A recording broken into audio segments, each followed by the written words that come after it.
भारतीय भाषा परिषद में ये जो पत्रकारिता को लेकर आपने आज कार्यक्रम करवाया, इसका विषय क्या है और इसकी मूल सोच क्या है कि आप लोगों ने इस कार्यक्रम को आज करवाने की सोची? देखिए, उत्तर महाखंड को 200 वर्ष पूरे हुए हैं और ये सबसे गर्व की बात ये कलकत्ता से ही शामिल हुआ 200 साल।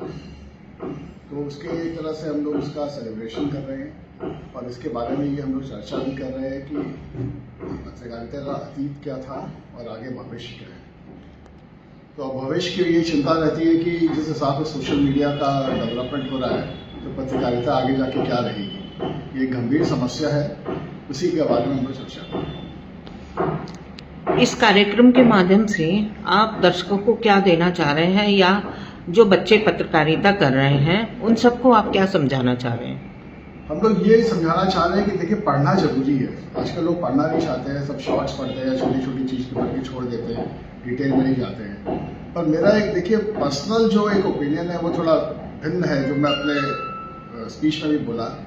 मेरा ये मानना है कि कोई भी खबर का एक मीडियम होता है। पहले एक जमाने में कबूतर के थ्रू खबर दी जाती थी, लोग या अपने राजा लोग अपने दूत को भेज के खबर दिया करते थे, उसमें पत्रकारिता नहीं थी।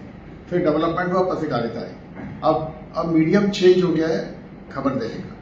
तो मेरा मानना ये है कि खबर पहुंचनी चाहिए लास्ट इंसान तक और सही खबर पहुंचे। वो मीडियम क्या है मेरे ख्याल से जरूरी नहीं, पत्रकारिता हो या कोई सोशल मीडिया का हो या यूट्यूब चैनल हो, पर मीडियम न्यूज़ पहुंचे और सही न्यूज़ पहुंचे। तो ये अब यंग जनरेशन को ये समझना है कि सिर्फ यूट्यूब देखने से नहीं चलेगा। यूट्यूब देखे बहुत जरूरी है, पर पढ़े, ये हम लोग का मूल उद्देश्य।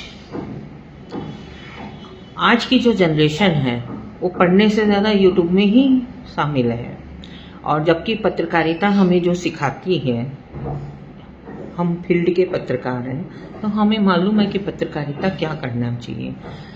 आप लोगों ने यहाँ पर बहुत सारे प्रोफेसर को बुलाया। प्रोफेसर क्या पत्रकारिता पढ़ा सकते हैं? क्या बच्चों को वो जानकारी दे सकते हैं जो फील्ड की हो? देखिए, प्रोफेसर का रोल क्या होता है? प्रोफेसर का रोल होता है ज्ञान देना या इंफॉर्मेशन देना। तो उनका रोल भी बहुत महत्वपूर्ण है, वो एक पत्रकार का काम नहीं कर सकते हैं। प्रोफेसर का रोल बहुत महत्वपूर्ण रहता है, इससे अपने लोग इस चीज को इनकार नहीं कर सकते, इसीलिए उनको बुलाना जरूरी है। लेकिन जहाँ पत्रकार को, आपको बच्चों को अगर प्रैक्टिकल या थ्योरिकल जो भी सिखाना है, वहाँ तो पत्रकार ही सिखा सकता है एक ठो। देखिए, पत्रकार और एक अध्यापक या प्रोफेसर का डुअल रोल बहुत कम लोग निभा सकते हैं। पत्रकार की सोच अलग होती है, एक प्रोफेसर की रोल अलग होती है। तो अगर किसी भी छात्र को नहीं, मैं आपकी इस बात से सहमत इसलिए नहीं हो पा रही हूँ क्योंकि पत्रकार जो बनता है, जब वो जर्नलिस्ट बन जाता है, यानी जो पत्रकारिता का पूरा पदाक्षेप लिखने की जिसकी आदत हो जाती है, जो संपादकीय लिखता है, वो बहुत सारे रोलों से होते हुए गुजरता है, तब जाके वो संपादकीय लिख पाता है। और तभी वो अपने आने वाले जो पीढ़ी है उनको वो मतलब समझा पाता है कि तुम्हें इस कार्य को कैसे करना है। आप सही बोल रही है, आपकी देखिए पर्सनल ओपिनियन है आपकी। हम लोग यहाँ पे संपादक को भी बुलाए हैं, आप देखे होंगे नेवर जी, हम लोग उनको इन्वाइट किए। तो ऐसा नहीं है हम लोग सिर्फ प्रोफेसर्स को बुलाएं। अगर कोई भी चीज का आपको पूरा ज्ञान लेना है, आपको 360 डिग्रीज देखना पड़ेगा। आप सिर्फ अगर आप अध्यापक की बात सुनेंगे तो आपको आधा ज्ञान मिलेगा, आप सिर्फ जर्नलिस्ट की बात सुनेंगे तो आधा ज्ञान मिलेगा। तो परिषद का रोल क्या है? 360 डिग्री नॉलेज कराना। तो हम लोग दोनों, फिर उसके बाद फाइनली क्या होता है कि आप नॉलेज ले लिए, उसको कैसे इस्तेमाल करें वो उस छात्र के विवेक पर डिपेंड करता है। वो आप किसी को नहीं सिखा सकते, विवेक सिखाया नहीं जा सकता है। विवेक अनुभव से आता है और अपना खुद की डेवलपमेंट से आता है।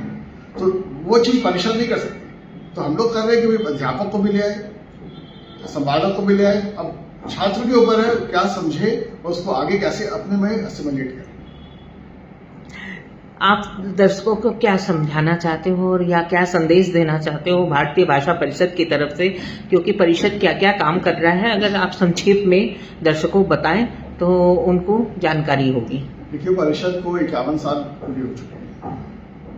इनके जो हम लोग फाउंडिंग मेंबर्स थे, उसके बाद डॉक्टर कुसुम खेमानी जी ने बहुत मेहनत करके इसको आगे लेके आया है। और इसमें अब कई तरह के कार्यक्रम किए जा रहे हैं। आप तो कई कार्यक्रम से खुद भी जुड़े हुए हैं। हम लोग अभी कुछ दिन पहले ही हम लोग पुरस्कार समारोह किए थे। हम लोग के जो 51 साल जब पूरे हुए थे, तो हम लोग जितने भी वरिष्ठ जो राइटर्स है या युवा राइटर्स है, उन लोग को हम पुरस्कार दिए। हम लोग कई कल्चरल प्रोग्राम भी करते हैं। अभी हम लोग चिन्मयानंद मिशन का 2 कार्यक्रम कर चुके हैं। अभी हम लोग की आगे ये प्लानिंग है कि चिन्मयानंद मिशन के साथ अटैच होके युवा लोग को भी हम लोग एक तरह का उपनिषद का ज्ञान दें। तो हम लोग कई तरह का चीज कर रहे हैं, जिसमें बेसिकली परफेक्ट पर्पस ये है कि हिंदी या रादर भारतीय साहित्य, संस्कृति और भाषा का कैसे हम लोग प्रमोशन करें। मेन पर्पस ये, इसके अंदर जो भी चीज आती है उसको हम लोग करें। आपके यहाँ लाइब्रेरी है, लाइब्रेरी में आपके पास बहुत सारी पुस्तकें होंगी, और आप मेंबरशिप कितने की देते हैं? मेंबर देखिए, हम लोग की पुस्तक करीब 20,000 से 22,000 पुस्तक है हम लोग के पास। मेरे को एग्जैक्ट मेंबरशिप का फिगर याद नहीं है, बहुत कम थी मूल्य, 125-150 रुपये 6 साल का एग्जैक्ट। 100 रुपया साल का, तो बहुत कम है। हम लोग अभी इसमें सॉफ्टवेयर भी इंस्टॉल किए, हम लोग करीब 2 महीना हुआ है। हम लोग की लाइब्रेरी आज के दिन हाईली अंडर यूटिलाइज है। हम लोग उसमें काफ़ी मेहनत कर रहे हैं, सोच रहे हैं कैसे हम लोग लोगों को यहाँ पे आकर्षित करें, यहाँ पे प्रोग्राम करें, अलग अलग छोटे छोटे कार्यक्रम करेंगे। बच्चों को स्कूल के साथ भी हम लोग अटैच करना चाह रहे हैं। स्कूल में भी स्कूल के बच्चों को इन्फॉर्म करेंगे कि यहाँ के आके पढ़ें। तो अभी अगर आप सही मायने में मेरे से पूछें तो हम लोग की लाइब्रेरी आज के दिन बहुत अंडर यूटिलाइज है। तो जितना बड़ा ज्ञान यहाँ पे है, उसका हम लोग पूरा समाज में बांट नहीं पा रहे हैं। वो भी एक तरह से हम लोग के आगे की यात्रा में रहेगा, किस तरह इस ज्ञान को हम लोग आगे बांटें। नीचे हम लोग का जो पुस्तक केंद्र है, उससे भी हम लोग अभी कुछ काम कर रहे हैं कि कैसे उस पुस्तक केंद्र का हम लोग लाभ उठाएं, और रादर हम लोग लाभ नहीं उठाएं, कैसे समाज को उसका लाभ दें। धन्यवाद आशीष जी, आपने बहुत ही अच्छी जानकारी दी, और मैं दर्शकों तक ये जानकारी जरूर पहुंचाऊंगी सदीनामा के YouTube चैनल और Facebook चैनल के माध्यम से। धन्यवाद।